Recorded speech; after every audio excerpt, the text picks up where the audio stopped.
नमस्कार साथियों, आज हम जुड़ रहे हैं स्थानांतरण नीति 2022 के विषय में चर्चा करने के लिए, जो अब से कुछ देर पहले सामान्य प्रशासन विभाग द्वारा जारी किया गया है। सामान्य प्रशासन विभाग द्वारा अब चूंकि जारी कर दिया गया है स्थानांतरण नीति, इसलिए स्कूल शिक्षा विभाग भी आने वाले 1-2 वर्किंग डेज के अंदर यह क्लियर कर देगा कि हमें आवेदन कैसे करना है, कब तक करना है, किसके पास करना है और प्रक्रिया क्या रहेगी। क्योंकि बहुत सारे चीजों को लेकर मन में संशय है, तो अभी उसी विषय पर चर्चा करते हैं। शुरुआत हम करते हैं कि भाई जो ऑनलाइन पोर्टल बनाया गया था, क्या उसका उपयोग होगा, क्या पूर्व में जो फॉर्म भरे गए थे उसका उपयोग होगा। तो इसके संबंध में स्कूल शिक्षा विभाग द्वारा स्पष्ट निर्देश आना बाकी है।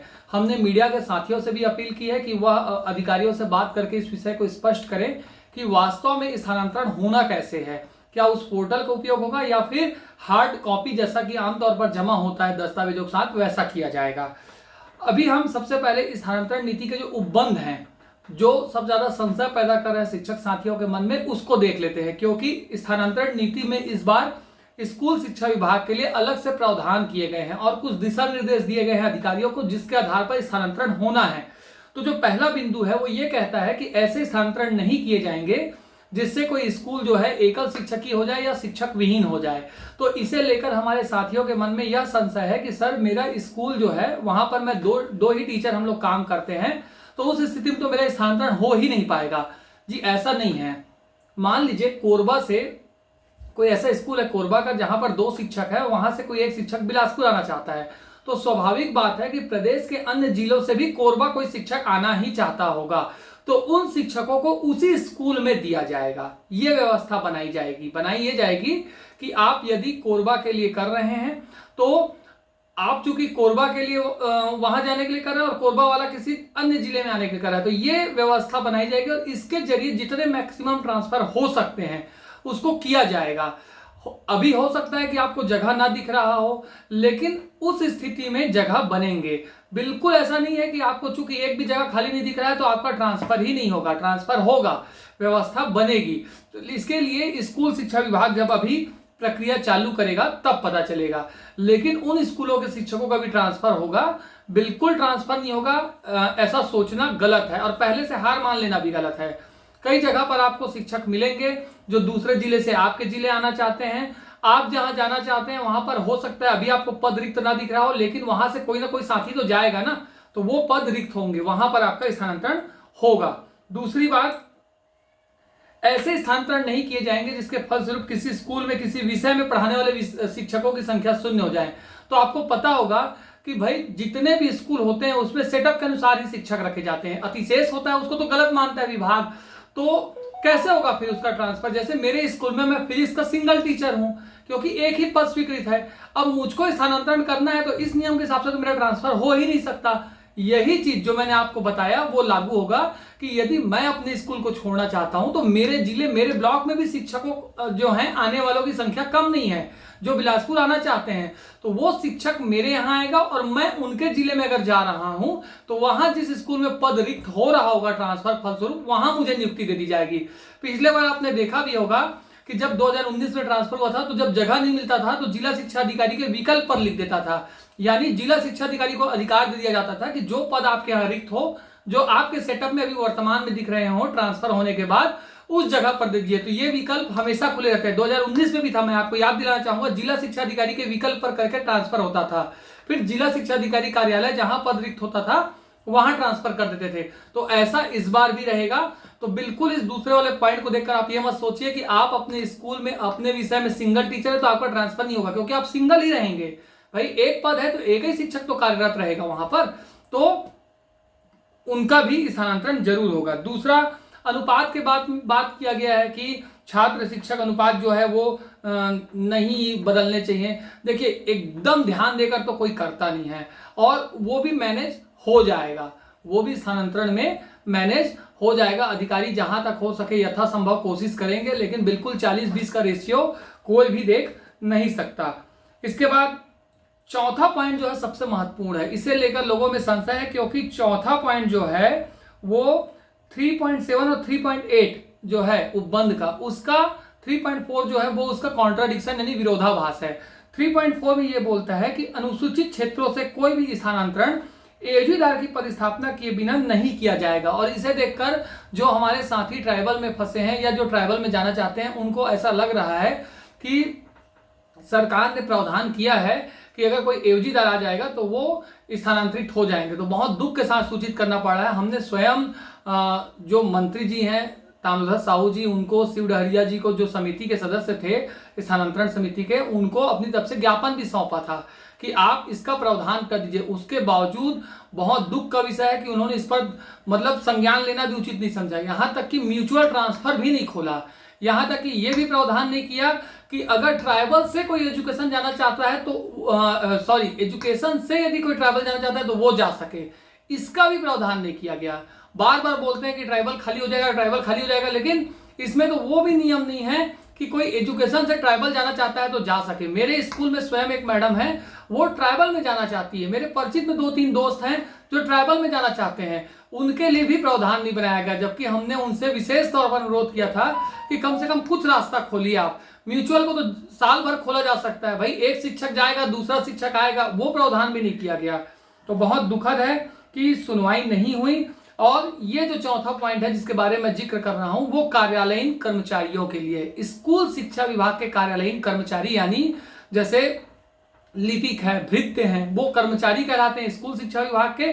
तो उनका स्थानांतरण इस नियम के तहत होगा कि उनका एओजीदार जब तक नहीं आएगा तब तक उनको कार्य मुक्त नहीं किया जाएगा। यानी फॉर एग्जाम्पल, यदि कोरबा ट्राइबल है और बिलासपुर से कोई कोरबा जाना चाहता है और 2 लोगों का ट्रांसफर हुआ है, एक कोरबा जा रहा है, दूसरा उसकी जगह में बिलासपुर आ रहा है, तो जब तक कोरबा से बिलासपुर नहीं आ जाएगा, यानी ट्राइबल से एजुकेशन नहीं आएगा, तब तक एजुकेशन वाले को रिलीव नहीं करना है। तो ये आपके लिए, हमारे लिए, शिक्षक साथियों के लिए नहीं है, ये कार्यालयीन कर्मचारियों के लिए है। उसके बाद स्वामी आत्मानंद के संबंध में ये बताया है कि स्वामी आत्मानंद उत्कृष्ट अंग्रेजी माध्यम हो, हिंदी माध्यम स्कूल हो या कार्यालयों में, विभिन्न कार्यालयों में प्रतिनियुक्ति पर यदि कोई कर्मचारी कार्यरत है तो उसका स्थानांतरण बिना प्रतिनियुक्ति के नहीं, समाप्त किए नहीं होगा। यानी पहले उसका जो प्रतिनियुक्ति आदेश है वो निरस्त करवाना पड़ेगा और वो प्रतिनियुक्ति आदेश निरस्त होने के बाद ही उसका स्थानांतरण किया जाएगा। तो आत्मानंद में यदि कोई शिक्षक हैं और वो चाहते हैं कि वो ट्रांसफर करवाना चाहते हैं तो पहले उनको अपना आत्मानंद का प्रतिनियुक्ति जो है वो निरस्त करवाना पड़ेगा। अब कई साथी कहेंगे कि सर मान लो आत्मानंद से प्रतिनियुक्ति खत्म करा लिए, उधर भी नहीं हुआ, तो वो रिस्क तो रहेगा।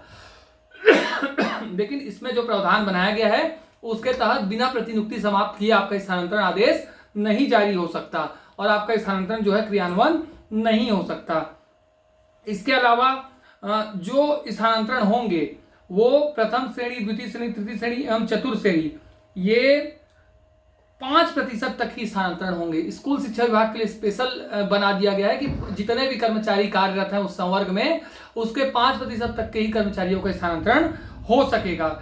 यानी अगर 100 कर्मचारी कार्यरत हैं उस संवर्ग में, मान लीजिए सहायक शिक्षक का स्थानांतरण होगा, तो सहायक शिक्षक में अगर 100 है तो 100 में से 5 का ही ट्रांसफर होगा। 100 अगर कार्यरत है तो उस टोटल संख्या को देखा जाएगा कि कितने संख्या में कार्यरत है, उसका 5% निकाला जाएगा स्कूल शिक्षा विभाग के लिए।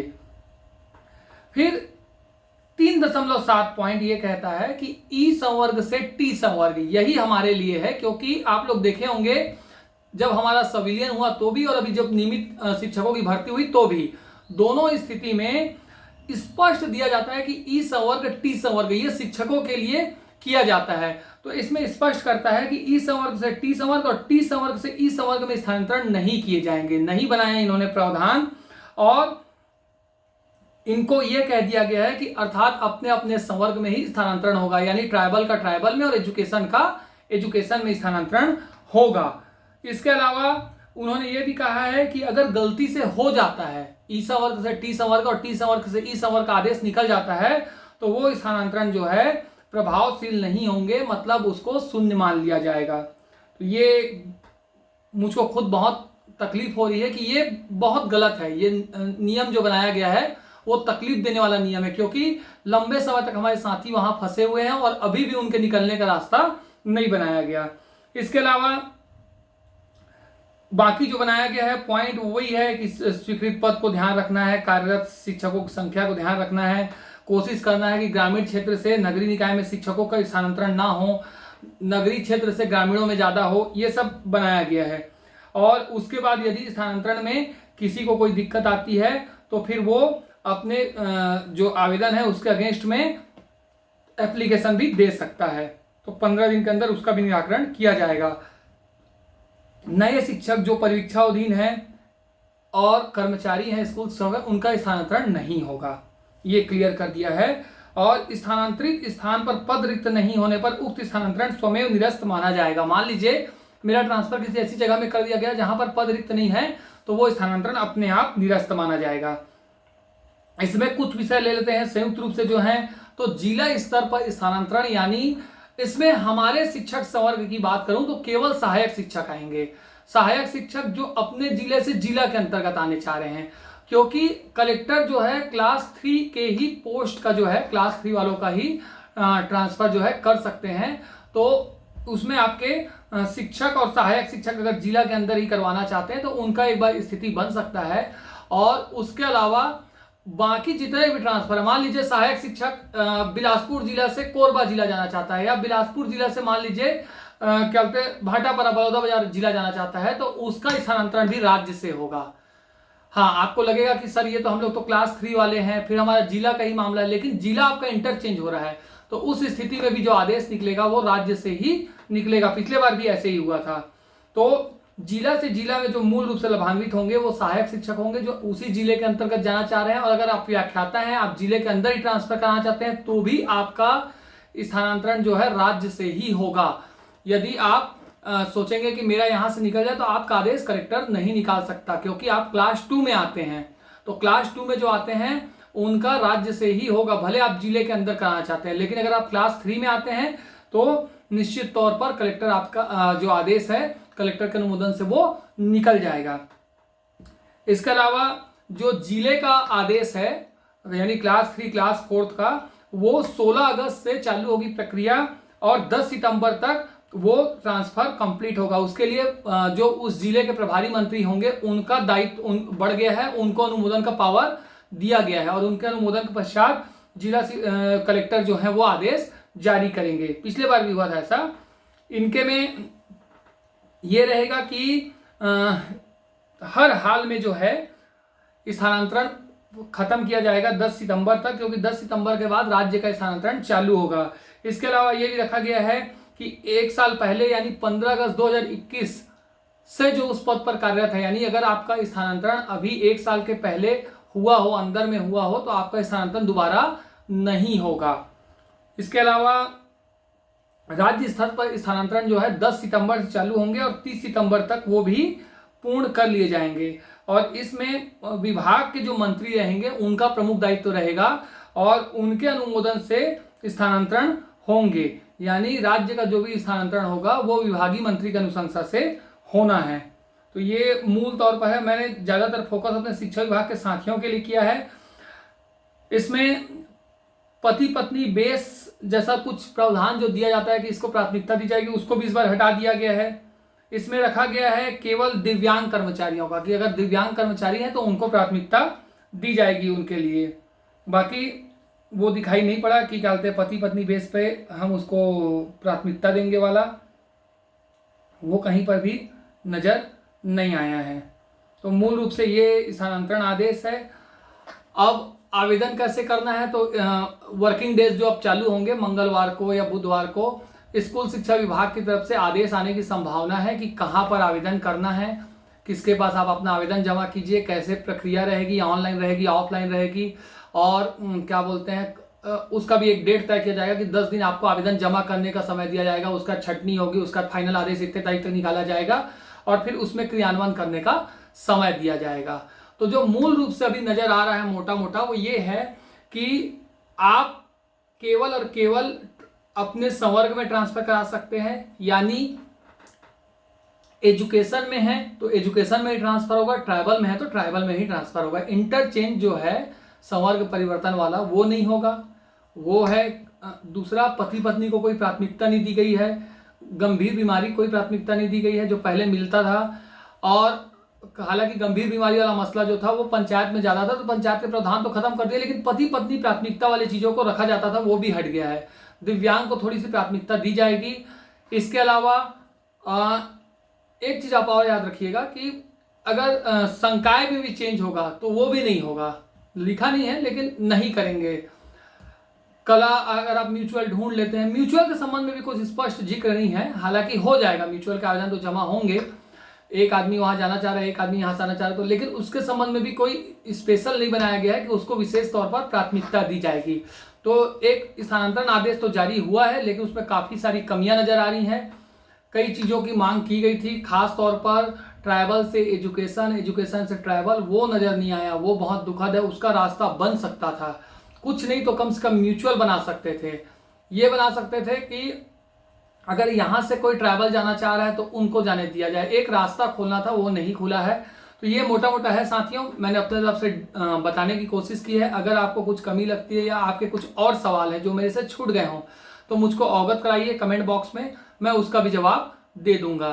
तो मुझको लगता है कि थोड़ा तो आपको सहयोग जरूर मिलेगा इस वीडियो से। धन्यवाद।